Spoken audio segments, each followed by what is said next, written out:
नुआए ज़िया के साथ प्रोफेसर ज़िया। हुकूमत बरतानिया की तरफ से जो हिंदुस्तान के मसाइल को हल करने की, जिसको हम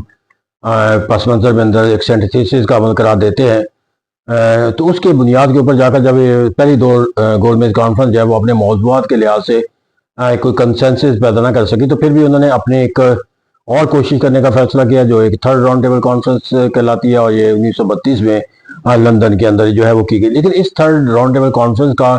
जो हालात वाक़यात थे, जो पस मंज़र था, जो हालात वाक़यात थे, दोनों लिहाज से ये किसी मुश्तरका रास्ते को तलाश करने के हवाले से इंतहाई तकलीफ दे करार दिए जा सकते हैं। जब हम इसके पस मंज़र के अंदर देखते हैं तो हिंदुस्तान के अंदर जो इंडियन नेशनल कांग्रेस के तरफ से एक सिविल डिसोबीडियंस की मूवमेंट जो है वो चलाई जा रही थी, और फिर जो किसान थे उनको एक बगावत के ऊपर जो है वो उकसाया जा रहा था, जिसको नॉन रेंटल कैंपेन का नाम दिया गया था। तो इसके नतीजे के अंदर जो है हिंदुस्तान के अंदर जो है वो जलसे जुलूस हंगामा राई की एक ऐसी कैफियत पैदा होगी जो हिंदुस्तान के जो हुकूमत के लिए जो है वो हर आने वाले दिन के साथ जो है वो एक मुश्किल से मुश्किल जो है वो हालात वाक़यात को पैदा करने का सबब बनती हुई नजर आती थी। यहाँ बिलखसूस जो है वो एक बगावत का तस्वर जो है इसके नतीजे में कायम होता हुआ नजर आया बंगाल के अंदर और NWFP के अंदर। तो इस तरह से यहाँ पर जाकर और जो एक शायद गांधी का तस्वर था कि थर्ड राउंड टेबल कॉन्फ्रेंस से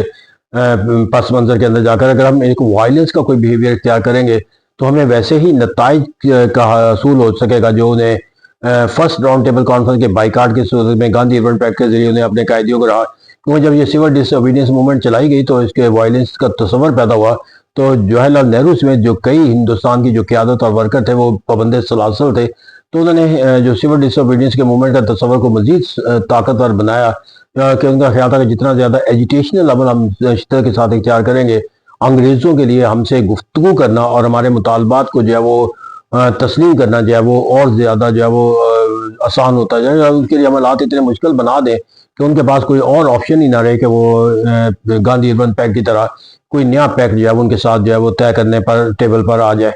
तो इसे कहते हैं जहाँ पर उनकी सोच और फिक्र जो है वो अंग्रेज़ों को झुकाने की थी, वहाँ जो ब्रिटिश गवर्नमेंट थी वो भी अपना जो सोच और फिक्र का जो जाविया था वो बिल्कुल मुखालिफ अपने गांधी अर्बन पैक्ट के तस्वर से मुख्तलिफ कर चुकी है, और उन्होंने ये फैसला कर रखा था कि कोई भी जो एजुकेशनल पॉलिटिक्स है और जो एक हॉस्टैलिटी का जो बिहेवियर है ये किसी भी सतह के ऊपर ना तस्लीम किया जाएगा ना कबूल किया जाएगा, बल्कि इसको क्रश किया जाएगा। तो इससे उन्होंने पूरी ताकत के साथ इस वायलेंस के साथ मुंसलिक तमाम कायदीन और वर्कर और सरगर्मियों को जो है वो कुचलने का फैसला करा। यही वजह कि उन्होंने फिर थर्ड राउंड टेबल कॉन्फ्रेंस के अंदर में इंडियन नेशनल कांग्रेस जो है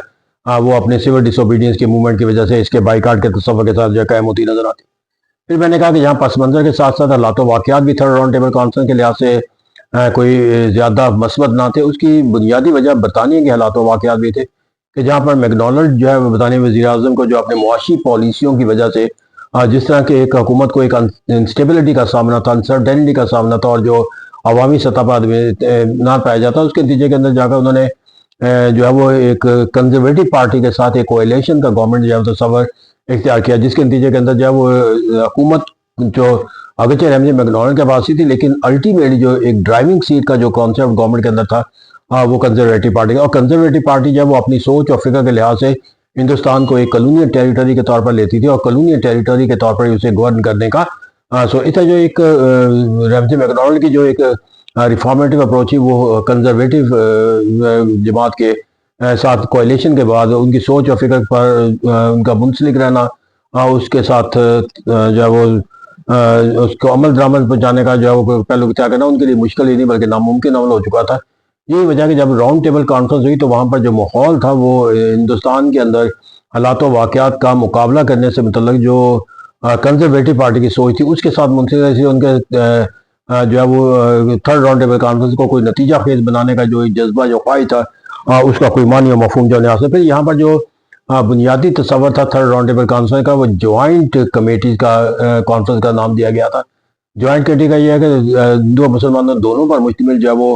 अराकीन व मुस्लिम कमेटियाँ तश्कील दिया, और इस तरह मुख्तलिफ कमेटियाँ बनाकर उनको मुख्तलिफ एजेंडे के तौर पर काम दिया जाए, ताकि हर कमेटी जो है वो अपने एजेंडे पर काम करे और उस एजेंडे के मुताबिक जो है वो कोई एक पॉलिसी जो है वो तश्कील दे। इस तरह जितनी भी कमेटियाँ बनाई गई उस कमेटी के अंदर जो نمائندے تھے وہ ہندو اور مسلمانوں کے درمیان انڈین نیشنل کانگریس کی بائیکاٹ کی وجہ سے ایک تو وہ تصور جو ہے وہ باہمی شراکت کا تصور پیدا، دوسرا جو اقلیتوں کے نمائندے یا کسی دوسری چھوٹی جماعتوں کے وہاں پر گئے تھے، ان کے ساتھ بھی جو ہے وہ کوئی ایک ایسا جوائنٹ کمیٹی کے اندر نیگوسیشن کا عمل تصور نہیں کیا جا سکتا تھا جس کے اندر جو ہے ان کے ذریعے کوئی ایگریمنٹ یا کنسنسس کو حاصل کر کے جو ہے وہ یہ نتیجہ حاصل کر لیا جائے کہ وہ ایک ایسے نتیجے پر پہنچ چکے ہیں جس کی بنیاد پر جو ہے وہ ہندوستان کے اندر ایک ایسا ضابطہ جو ہے وہ ایک ایسا ایکٹ جو ہے نافذ کیا جا سکتا ہے جس کو کنسنسس کا ایکٹ قرار دیا جا سکے۔ تو اس طرح یہ وہ حالات و واقعات ہیں جس کے نتیجے کے اندر جوائنٹ کمیٹی کا اجلاس جو ہے وہ ایک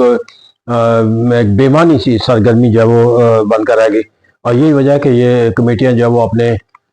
کارکردگی کے لحاظ سے کوئی عملی پہلو جو ہے وہ قاصر رہیں، اور پھر اسی حالات و واقعات کے اندر جا کر انگریزوں کو جو ہے وہ تھرڈ راؤنڈ ٹیبل کانفرنس کا بھی جو ہے وہ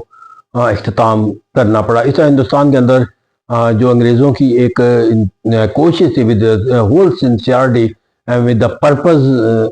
جو ہے وہ کے ساتھ جو راؤنڈ ٹیبل کانفرنس تھی، ایک ٹریجک اسپیکٹ یہ ہے کہ وہ کوئی بھی نتیجہ اخذ کیے بغیر، نتیجہ یہ کوئی مثبت نتیجہ اخذ کیے بغیر جو ہے وہ کامیابی کا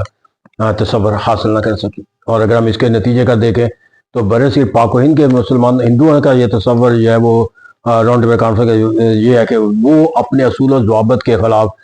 کوئی بھی عمل جو ہے وہ اختیار نہیں کریں گے، اور کسی بھی عمل کو جو ہے وہ کسی کو اختیار کرنے کی جو ہے وہ تصور نہیں دیں گے کہ وہ ہندوؤں کی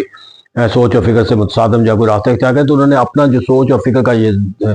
جو دائرہ کار تھا وہ اس حد تک جو ہے وہ قائم رکھا کہ وہ کسی بھی ایسے فارمولے کو تیار نہیں ہوں گے ماننے کے لیے جو ان کی سوچ اور فکر کا جہاں تک دوسری طرف ہے مسلمانوں کے لیے ایک کامیابی کا تصور تھا، کیونکہ وہ اپنے بہت سے پہلوؤں سے اس کانفرنس کے عملی نتائج کے لحاظ سے، اصولی لحاظ سے نہیں، عملی پہلوؤں کے لحاظ سے جو ہے ان کی سوچ اور فکر کو جو ہے وہ کامیابی، جیسے پہلی اجلاس کے بعد رمزے میکڈونلڈ کا جو بیانیہ نظر آتا ہے کہ رسپانسبل فارم آف گورنمنٹ ہو، پھر سیکنڈ کے اندر جا کر انڈین نیشنل کانگریس کو کہا جاتا ہے قائدین کو کہ they should be the realist اور they should face the facts. یہ بھی مسلمانوں کے سوچ اور فکر کے جو ہے وہ ایکسٹریم تصور کو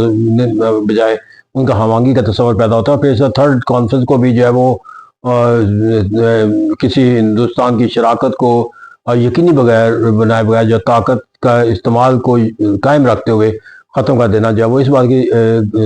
تصور دیتا ہے کہ مسلمان انگریزوں کے ساتھ اپنی سوچ اور فکر کی ہم آہنگی پیدا کرنے میں کامیاب تھے۔ اور سب سے بڑی بات ہے کہ اس کے اندر مسلمانوں کو جو تھرڈ راؤنڈ ٹیبل کانفرنس ہے، اس کے اندر جو دیگر سیاسی جماعتیں تھیں، جو ہندوؤں کی نمائندہ جماعتیں یا جو اقلیتوں کی نمائندگی تھی، ان کے ساتھ ایک مشاورت کا ایک ہم آہنگی کا جذبہ جو ہے وہ ہمیں دیکھنے کو ملا، اور ان کے درمیان جو ہے وہ ہم آہنگی اصولوں پر بھی، سیپریٹ الیکٹریٹ پر بھی، اور آگے جا کر جو ان کے اندر جو ہے وہ اس کی ہمیں نشو و نما بھی ہوتی ہوئی نظر آتی ہے۔ تو اسے کہتے ہیں یہاں پر مسلمانوں کے لیے کامیابی کا تصور تھا